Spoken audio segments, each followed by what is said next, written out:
Hoy empezamos una nueva serie en el canal que se va a llamar Un café con Francesc Morató, un espacio para hablar de arte sin filtros. Y lo hacemos en este primer vídeo con un artista clave, Edward Hopper. Y para empezar esta serie de vídeos, ¿quién mejor que Francesc Morató? Vamos a escucharlo. Francesc, buenas tardes.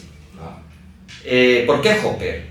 Porque existe una idea de que la modernidad o la vanguardia, mejor dicho, son en principio van destinadas a minorías y lo más interesante, digamos, tiene un público absolutamente restringido. Y Hopper, por el contrario, yo creo que, al menos por lo pronto, cronológicamente, es un autor que coincide su tiempo con el de las vanguardias, pero no cae dentro de ellas. Es un pintor eminentemente figurativo que no quiere decir exactamente realista o no realista en el sentido, digamos, más radical y más estricto del término. Y esto le abre a un público en principio más amplio, que si bien ha tenido dificultad en comenzar, en arrancar, por lo menos en Europa, creo que de un tiempo a esta parte la influencia de Hopper y sobre todo el interés por Hopper, la fascinación por Hopper va en aumento. Digo, ha tardado, pero ahora creo que es ya absolutamente imparable. Yo lo descubrí en mi primer viaje a los Estados Unidos en 1988, entonces puedo decir, por lo menos por la experiencia que a mí me rodeaba más cercana, que era un pintor muy poco conocido. Tuve incluso una autoridad, alguien que tenía sobre mí en el mundo académico, que me dijo abiertamente: mira, antes de que tú lo trajeses por aquí no me interesaba ni lo más mínimo, ni me había fijado en él. Bueno, pues no sé si era un caso muy particular o, por el contrario, a mí me parece que era una actitud bastante generalizada. Pero hoy creo que el interés por Hopper, a la vez que, digamos, un cierto desvanecimiento entre culturas, digamos, más vanguardistas y culturas no más vanguardistas, sigue también adelante. Y creo que nos preocupa menos aquello de estar en la cresta de la ola, o de ser vanguardia en sentido estricto, o de pertenecer a un mundillo absolutamente restringido,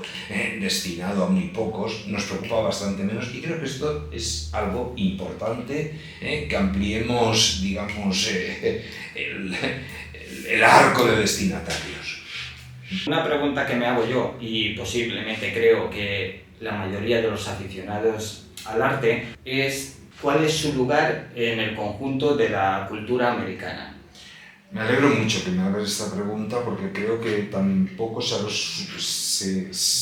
ha reflexionado suficientemente sobre esta diferencia y sobre lo que puede dar de sí, sobre todo, esa reflexión, lo que puede derivar de crítica y de autocrítica, y al mismo tiempo de apertura de nuevas vías y de nuevos caminos para el futuro del arte. Mira, la cultura americana, a mí, esto es una cosa que hace mucho tiempo que intento defender, a diferencia de la cultura europea, nunca ha estado especial.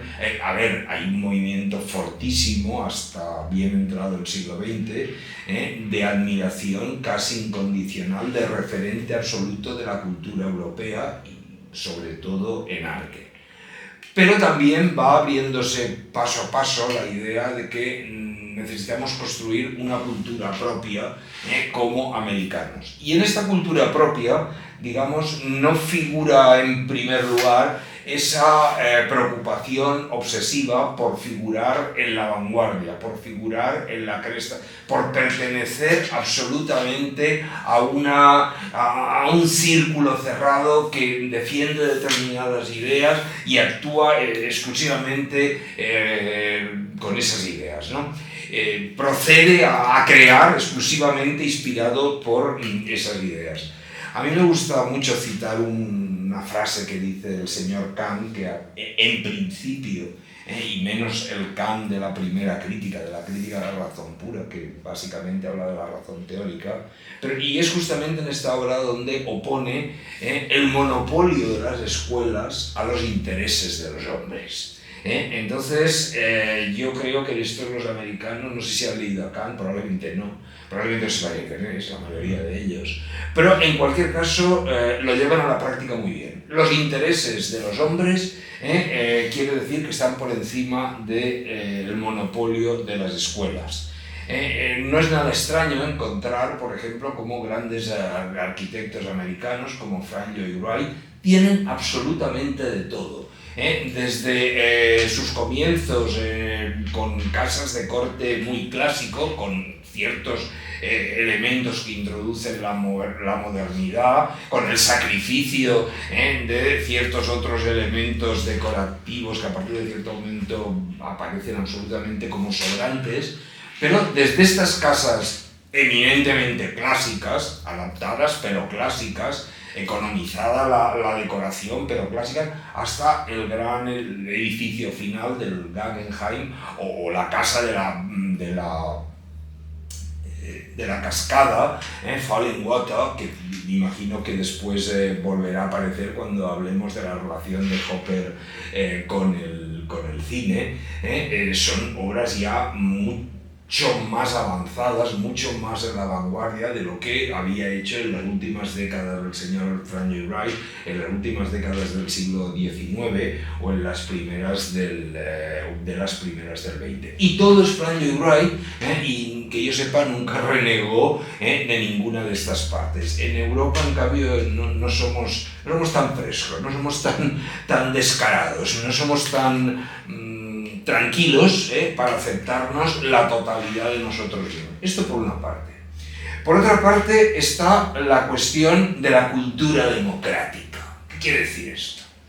Hay un libro muy importante que también un poco como Hopper se ha disparado en las últimas décadas, evidentemente se publicó mucho antes de que Hopper naciera, en la década de 1730, y es el libro de Alexis de Tocqueville, La democracia en América.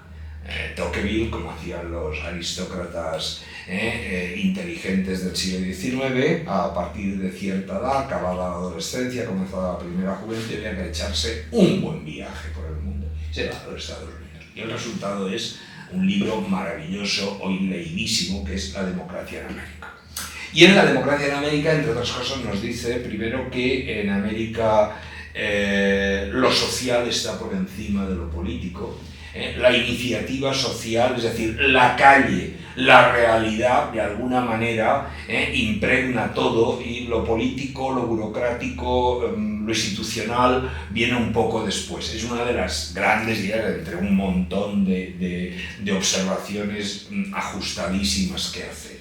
En ese sentido, América es el triunfo de lo cotidiano, el triunfo de la realidad, el triunfo del hombre común. El triunfo del hombre común. Y esto, de alguna manera, que después recogerán los trascendentalistas como Emerson y Thoreau y como Walt Whitman, etc., está también en Hopper.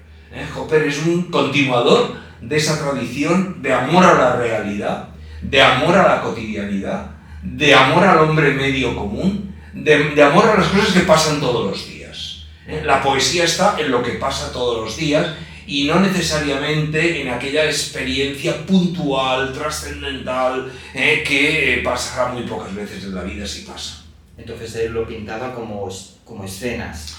Como escenas, claro, y ahí evidentemente... Sí, escenas de la vida cotidiana, que de alguna manera caracterizan, si es que hacemos caso a estos autores que he nombrado, a Tocqueville, a Emerson, etc., caracterizan, es una continuidad, una gran característica del pensamiento americano, que tiene algo que enseñar a los europeos. Como los europeos tenemos muchas cosas que enseñar también al pensamiento americano. Pero este triunfo del hombre común, esta poesía centrada en lo cotidiano, es evidentemente una característica suya que el cine va a... A ver, lo primero que se me ocurre son esos planos maravillosos de carreteras infinitas, con un coche. Evidentemente eso es América. Entonces, él sabía plasmar todo eso en sus lienzos. Sí, Sí, yo creo que es una manera, si tenemos en cuenta lo que tú estás diciendo, es una manera de acercarse y de responder un poco a la pregunta que creo que todos nos hemos hecho: ¿por qué pinta esto? ¿Y por qué nos fascina que haya pintado esto? Cosas en principio tan normales, tan cotidianas, como un señor sentado un supuesto domingo de 1926 en una acera, o una supuesta joven de 1943 con un vestido blanco transparente en la puerta de una casa típicamente con columnas, típicamente americano, por lo menos de cierta zona de Nueva York, etc. Sí. Y hablando de todo esto, una cosa que te quería preguntar es que me hablases de Hopper y la relación que él ha tenido con el cine, aunque él no haya sido consciente, sí, igual en su momento. Bueno, yo no sé hasta qué punto ha sido consciente o no. A ver, el primer motivo para acercarnos, obviamente, son dos cuadros de Hopper, House by Railroad, la casa junto a la vía del tren, o también podría ser Rooms for Tourists, otra casa supuestamente destinada a lo que, en fin, ahora hacemos aquí de lo que fue Airbnb en origen, etc., y que en la tradición americana está evidentemente desde mucho antes. Cualquiera que vea la gran película de Hitchcock, Psicosis, Hitchcock es un hombre muy interesado en el arte, en el final de Con la muerte en los talones en España, North by Northwest.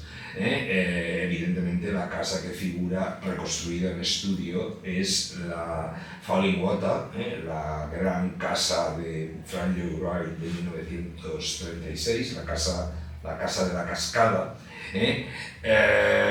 Se ha hablado menos, pero en la última película con Grace Kelly, como es Tu cacha, en Atrapar a un ladrón, hay una escena de noche que desde el hotel se contempla fuegos artificiales en Niza. Para mí es un homenaje a Matisse, abiertamente. Es el Matisse de Niza. Bueno, esta es la influencia más directa, pero después, por ejemplo, se me ocurren un montón. He visto por alguna parte que autores como Wim Wenders o el de Twin Peaks, ahora no me viene el nombre, explícitamente lo han dicho. Hay un musical, yo creo que poco reconocido, y se debería reestrenar más veces y ver más veces, de Herbert Ross, que se llama Pennies from Heaven, Dinero caído del cielo. Es un musical de 1981, por tanto hacía tiempo ya que se había estrenado Cabaret y el musical había dejado de ser aquel género en que todo el mundo tenía que ser feliz y chico encuentra chica y van y cantan. No, después de Cabaret esto ya no es necesariamente así, ¿no? Y este es un musical nada menos que ambientado en la Gran Depresión, con una pareja en que el marido es particularmente mentiroso. Y aquí abiertamente además se congela la imagen en determinados momentos para decirte no, esto es un cuadro de Hopper porque a mí, autor de la película, me ha dado la gana. Después está una cuestión de interrelación, ¿no? El cine condiciona a Hopper, como antes había condicionado a la literatura, y Hopper condiciona al cine. Cuando veamos, digamos, esa celebración que hablábamos antes de lo cotidiano, de lo diario, de lo normal, hasta de lo vulgar, te diría, estamos cumpliendo con esa interrelación a la que me refería. Por ejemplo, estoy pensando, hay una película relativamente reciente, de unos 20 años, que es Far From Heaven. Es un melodrama de los años 50, solo que hecho 50 años después. Parece una película de Douglas Sirk, que es una película de Todd Haynes, si no si no recuerdo mal, simplemente el plano final cuando Julianne Moore, que ya ha resuelto todos sus problemas, se ha divorciado de su marido homosexual, se ha aceptado su relación con un jardinero negro y sale de una estación, mira hacia arriba y inmediatamente vemos la esquina del tejado de una casa absolutamente, digamos, ladeada. Es un plano Hopper. Realmente lo que ve Julianne Moore es exactamente desde mi punto de vista podría ser, incluso creo que hay algún cuadro de Hopper que habla de un techo y de un techo recortado como quiere, sin ninguna voluntad de ser absolutamente completo, sino absolutamente en perspectiva reconocido y reivindicado. Una cosa que me llama bastante o mucho la atención es que Hopper reconocía que para él pintar no era fácil, que llegaba a ser hasta frustrante. Él no es que sufriera pintando, él sufría pintando o él sufría. Es excepcional. Yo creo que es una cosa bastante generalizada en todo tipo de actividad creativa. Quizá en la primera juventud, en la adolescencia, somos más inconscientes de este hecho, pero cuando nos creemos especialmente dotados, cuando nos sentimos especialmente poseedores de algo que decir, pero cuando aun sintiéndonos que tenemos que decir alguna cosa porque si no nadie más la va a decir, nos hacemos conscientes de la dificultad que tiene decir esa cosa, yo creo que prácticamente nadie cualquiera que se dedique a una actividad artística experimenta esto y puede convertirse incluso en dolor, ¿no? No llegar a ser una tortura, pero sí que... Hay quien abandona la actividad artística durante un tiempo, ¿eh? Sí. Hay quien abandona durante un tiempo porque necesita oxigenarse. Hay quien abandona incluso habiendo tenido éxito. No sé, alguna vez leí, no sé hasta qué punto lo cumplió, que el actor Daniel Day-Lewis se había tomado un año sabático para aprender a hacer zapatos artesanos en Florencia. Porque llevaba una carrera de éxitos encadenados unos con otros, pero después ha vuelto, porque su interpretación en Lincoln, por ejemplo, es extraordinaria. Pero yo esto lo entiendo, que cuanto más se profundiza en la propia, y cuanto uno madura más y tal, es más consciente de la propia imperfección. Eso es frustrante y es alegrante al mismo tiempo. Es decir, hasta qué punto en esto del trabajo y la creación se confunden placer y dolor. Y la causa de pintar tan poco, porque Hopper no era un pintor que pintaba mucho, llegó hasta pintar un cuadro en un año. Lo normal de él, que eran 3, 4 o 5 cuadros al año, más o menos. Parece. El motivo de pintar tan poco, tardar tanto tiempo en terminar un cuadro, es debido a ese sufrimiento. Y a la conciencia de la propia dificultad, de qué quiero decir y cómo puedo decirlo. Y las muchas posibilidades que se abren y al mismo tiempo las muchas posibilidades de cometer errores. Y otra frase que a mí me llama mucho la atención, que decía Hopper, que es, si una cosa se puede decir con palabras, ¿para qué pintarlo? Es curioso esa frase de Hopper, por lo menos para mí. Sí, bueno, es la cuestión de la imagen también, ¿no? Se suele decir aquello de que una imagen vale lo que 1000 palabras. Yo creo que depende de cuándo. Necesitamos imágenes y necesitamos palabras, pero él se sentía un profesional de la creación de imágenes y no un técnico de la creación de palabras. Esto, si volvemos al tema del cine también, iríamos a la cuestión sabes que cuando se inventó el sonoro hubo un movimiento intelectual en España, por ejemplo, lo representó incluso Unamuno, en que decía que eso era la muerte del cine, la incorporación del sonoro era la muerte del cine. Después las cosas no van necesariamente como las ha previsto nadie, ni siquiera intelectuales de prestigio. Pero esos temores existen, esas prevenciones existen, evidentemente. Claro. Entonces podemos deducir de todo esto que Hopper pintaba lo que no podía decir en palabras. Efectivamente. Ya para finalizar, ¿hay un descubrimiento o redescubrimiento de Hopper en la actualidad?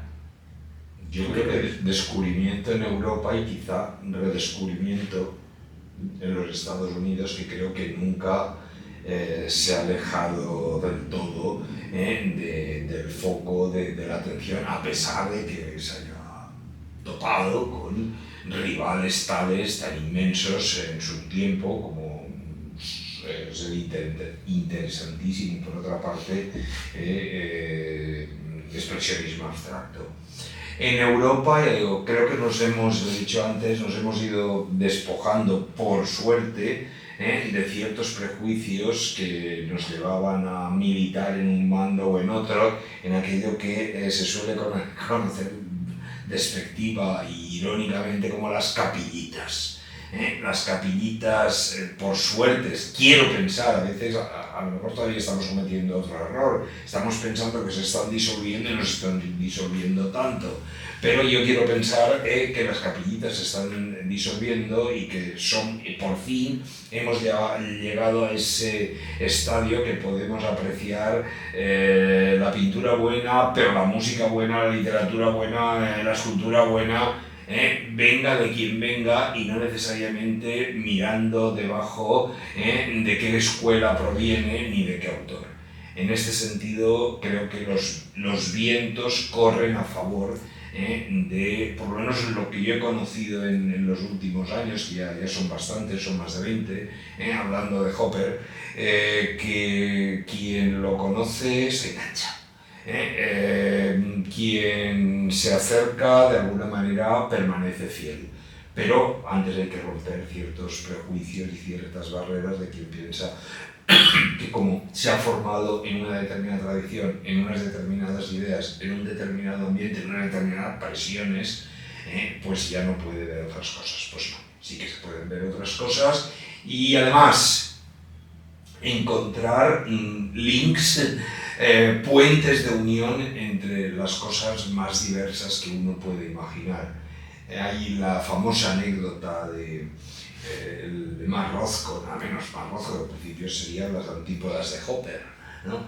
Y sin embargo, una vez comentó que los grupos escultóricos de Georges Chagall eran como cuadros de Hopper pasados a escultura, cosa que parece ser que no hizo demasiada gracia a Georges Chagall. Pero yo creo que la idea en sí es y sobre todo me parece enormemente interesante que un pintor, digamos, de otra familia, de otra capillita, hable o intente hablar, aunque le salga más o menos mal la jugada, intente hablar en términos elogiosos de un colega tan lejano como pueda ser Hopper.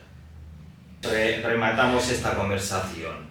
3 características fundamentales que todo el mundo tiene que conocer y saber de Hopper. 3 características. Que es un pintor de la modernidad pese a todo, o que la modernidad es más amplia de lo que nos han contado. Yo invitaría a usar a Hopper para entrar en ese laberinto maravilloso de la cultura americana. Desde entran las artes plásticas, pero entra también la literatura, entra la poesía, entra la música. No hemos hablado de música, pero por ejemplo hay piezas que son absolutamente clásicas, la famosa pieza de Barber, de Samuel Barber, es decir, la que figura como música de fondo en la película de Oliver Stone, Platoon. Creo que es el adagio de Barber, pero no me hagas demasiado caso, creo que se conoce como adagio. Son piezas clásicas o por ejemplo la obra Salón México de Aaron Copland, por ejemplo, son piezas clásicas que nos han impuesto como primer deber ser moderno por encima de todo y que sin embargo se han ganado al mundo en este caso. Por tanto, insistiría en la americanidad. Incluso me iría a las cuestiones del pensamiento que hemos mencionado aquí, Tocqueville, Emerson, Thoreau, Whitman, Nathaniel Hawthorne, el autor de La Letra Escarlata, etc. Toda una Herman Melville, Moby Dick, todas estas cosas creo que están ahí, están en una misma constelación de pensamiento. Y la tercera cosa es que Hopper en una época, digamos, donde por fin nos preocupan menos las etiquetas, creo que se ha ganado su puesto como un señor que per se interesa y por una magia especial nos gana. Por lo menos esa es la experiencia que yo he tenido con todo el mundo al quien lo he recomendado.